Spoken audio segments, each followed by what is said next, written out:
Ya, Mbak. Punya latihan kemarin kan begini terus kok. Masuk udah perlu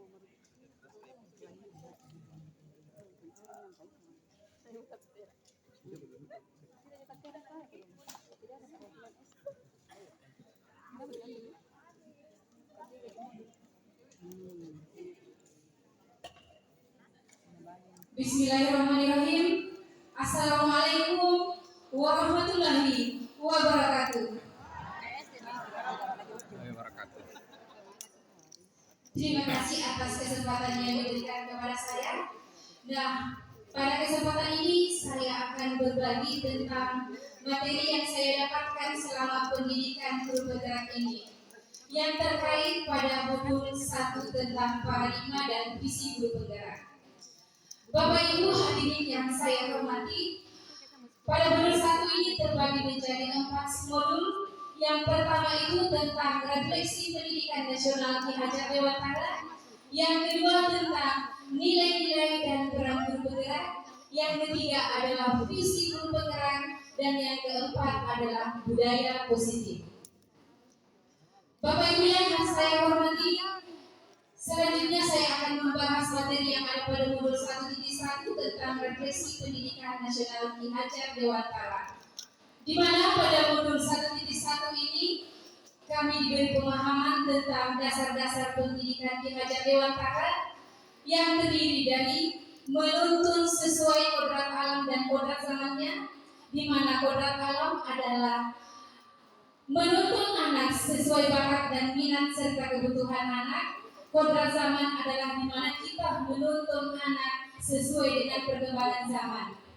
Selanjutnya anak bukan tabula rasa, bahwa anak bukanlah kertas kosong yang bisa ditulisi sesuai dengan keinginan orang dewasa, tetapi mereka sejak lahir sudah membawa kekuatan kodrat yang masih samar-samar. Tinggal bagaimana kita sebagai seorang pendidik bisa menuntun dan memfasilitasi agar menebalkan garis-garis samar tersebut bisa menjadi manusia seutuhnya. Selanjutnya kodrat alam adalah merdeka, dan kodrat anak itu adalah bermain serta pendidikan berpihak pada murid. Nah, semua dasar-dasar pendidikan Ki Hajar Dewantara yang saya sebutkan tadi itu adalah saling terhubung dengan filosofi Ki Hajar Dewantara, yang mana itu adalah Ingarso Suntulodo, Imadyo Mangunkarso, dan Tuturi Handayani. Ingarso Suntulodo adalah bagaimana kita sebagai seorang pendidik bisa memposisikan diri kita di depan, memberi contoh dan teladan yang baik bagi anak didik kita. Imadyo Mangunkarso di tengah membangun semangat bagaimana seorang pendidik bisa memotivasi dan menginspirasi anak didik kita.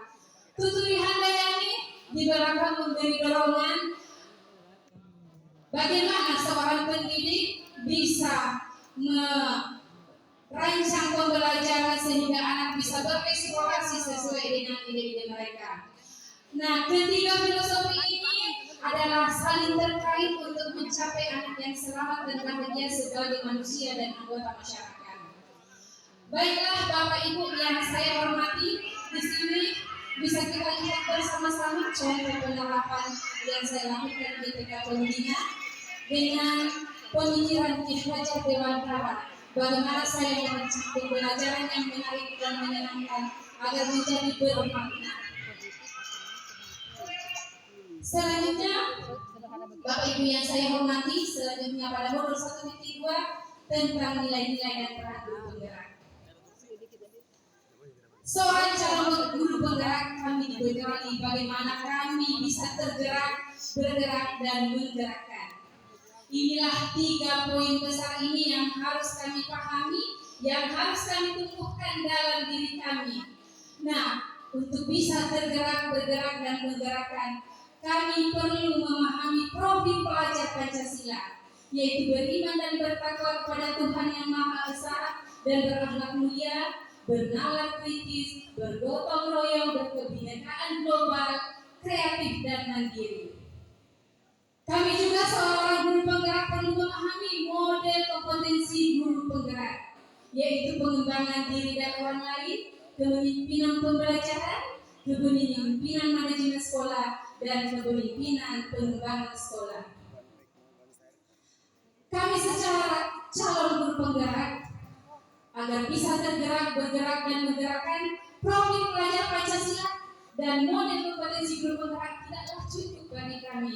Sehingga di pendidikan guru penggerak ini kami dibekali tentang 5 nilai guru penggerak, yang mana itu berpihak pada murid. Berpihak pada murid ini adalah jantung dari semua nilai yang harus kami tumbuhkan dalam diri kami. Kenapa? Karena nilai reflektif, inovatif, kolaboratif, dan mandiri tidak akan ada artinya apa-apa kalau semua yang kita lakukan tidak berpihak kepada murid. Kolaboratif, bagaimana seorang pendidik bisa berkolaborasi dengan rekan sejawat baik di lingkungan sekolah ataupun di luar sekolah. Inovatif, bagaimana kami bisa memunculkan ide-ide baru menuju perubahan-perubahan positif. Mandiri, bagaimana kami bisa belajar sepanjang hayat, belajar sesuai keinginan kita tanpa adanya perintah dari pimpinan atau instansi terkait.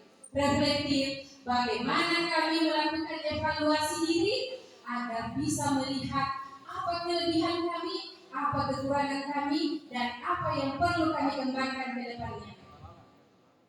Selanjutnya, sebagai guru penggerak, kami juga dibekali 5 keterampilan sosial emosional, yaitu kesadaran diri, pengelolaan diri, kesadaran sosial, keterampilan relasi, dan pengambilan keputusan yang bertanggung jawab. Selain itu, ada 4 kebiasaan pemimpin pembelajaran yang harus kami tumbuhkan dalam diri kami, yaitu bagaimana kami berpikir sistem, berpikir aset, memahami perubahan, dan menumbuhkan keselarasan atau membangun keselarasan.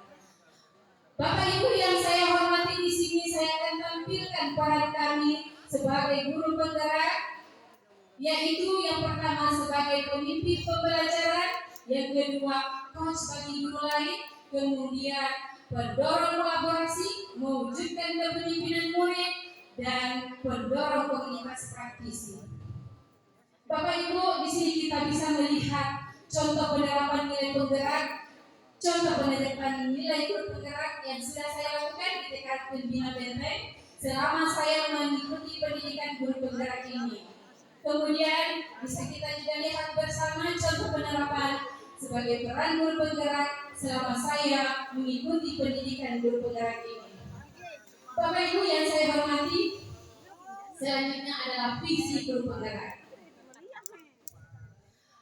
Sebagai calon guru penggerak, di sini kami dibekali pada modul 1.3 dalam menentukan visi. Kami perlu menggunakan pendekatan yang namanya pendekatan inquiry apresiatif, yang mana inquiry apresiatif itu adalah sebuah pendekatan yang menekankan atau menggunakan atau menekankan pada kekuatan atau hal-hal positif yang dimiliki oleh satuan pendidikan. Sehingga dalam membuat prakarsa perubahan, jika dikaitkan dengan inquiry apresiatif, kami perlu menggunakan tahapan Bagja. Tahapan Bagja adalah metode yang kami gunakan bagaimana kita melakukan prakarsa perubahan yang lebih terfokus sesuai dengan visi yang dirumuskan sebelumnya. Selanjutnya, ini adalah visi saya, menciptakan fondasi yang kokoh bagi masa depan setiap anak, kemudian menemukan potensi-potensi yang tersembunyi, memupuk nilai-nilai kebaikan, dan mendorong menjadi arsitek perubahan yang positif. Bapak Ibu yang saya hormati, di sini tahap pelaksanaannya kita bisa lihat dalam membuat prakarsa perubahan yang sudah saya lakukan di sekolah saya. Selanjutnya modul 1.4, yaitu tentang budaya positif. Di sini kami sebagai guru penggerak dibekali tentang disiplin positif, di mana di sini kami diberikan pemahaman tentang teori kontrol menurut William Glasser. Di sini kami diberikan pemahaman bahwa makna disiplin ini Bagaimana kita bisa mengontrol diri supaya kita bisa menghargai diri kita sendiri. Kemudian di sini juga kami dibekali tentang dua motivasi yang harus kami pahami. Motivasi ekstrinsik, motivasi intrinsik. Motivasi ekstrinsik itu bagaimana kita melakukan sesuatu tapi ada dorongan dari luar. Dia melakukan sesuatu bukan dari dalam dirinya. Kemudian motivasi intrinsik adalah motivasi yang tumbuh dari dalam dirinya supaya bisa menghargai dirinya sendiri melalui nilai-nilai kebajikan universal yang dibentuk menjadi keyakinan keras yang sudah disepakati bersama anak didik kita. Kemudian di sini juga kami diberikan pemahaman ada 5 posisi kontrol yang harus kita pahami. Bahwasanya pertama, posisi sebagai penghukum, kemudian pembuat merasa bersalah. Kemudian ada posisi sebagai pemantau, kemudian sebagai teman, dan sebagai manajer. Di sini kami dibekali bagaimana seorang pendidik bisa memposisikan dirinya sebagai manajer. Seorang pendidik yang memposisikan dirinya sebagai manajer adalah bagaimana seorang guru dan murid membuat sesuatu agar murid bisa mempertanggungjawabkan perilakunya dan menemukan sendiri solusi dari permasalahannya. Selanjutnya, seorang guru yang memposisikan dirinya sebagai manajer, maka dia akan melakukan segitiga restitusi, yaitu menstabilkan identitas, kemudian memvalidasi kebutuhan, kemudian menanyakan keyakinan kelas. Kemudian di sini kami juga diberikan pemahaman tentang 5 kebutuhan dasar manusia, yaitu bertahan hidup, kasih sayang dan rasa diterima, penguasaan, kemudian kebebasan dan kesenangan. Di sini kita bisa lihat bersama contoh penerapan budaya positif yang saya lakukan di sekolah saya di TK Negeri Pembina Benteng nomor 25 Kepulauan Selayar. Bisa kita lihat bersama di sini. Ya, gambar yang pertama itu ketika saya melakukan diseminasi positif di lingkungan sekolah saya, berbagi pengalaman tentang budaya positif bersama rekan-rekan sejawat saya. Saya implementasikan di lingkungan sekolah apa yang saya dapatkan selama pendidikan guru penggerak ini. Kemudian saya membuat keyakinan kelas bersama anak untuk disepakati bersama. Ini versi anak TK.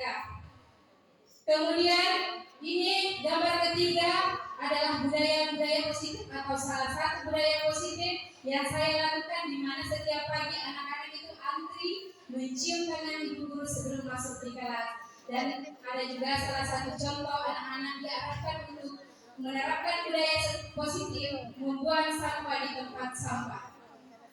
Bapak Ibu hadirin yang saya hormati, itulah tadi pemaparan materi atau saya berbagi materi tentang apa yang saya dapatkan selama pendidikan guru penggerak ini pada modul 1 terkait paradigma dan visi guru penggerak.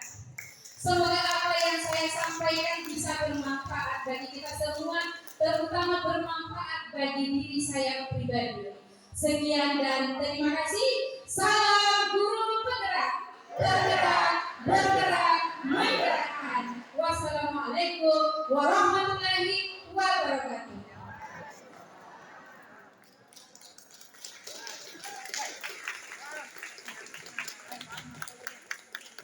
Tidak mau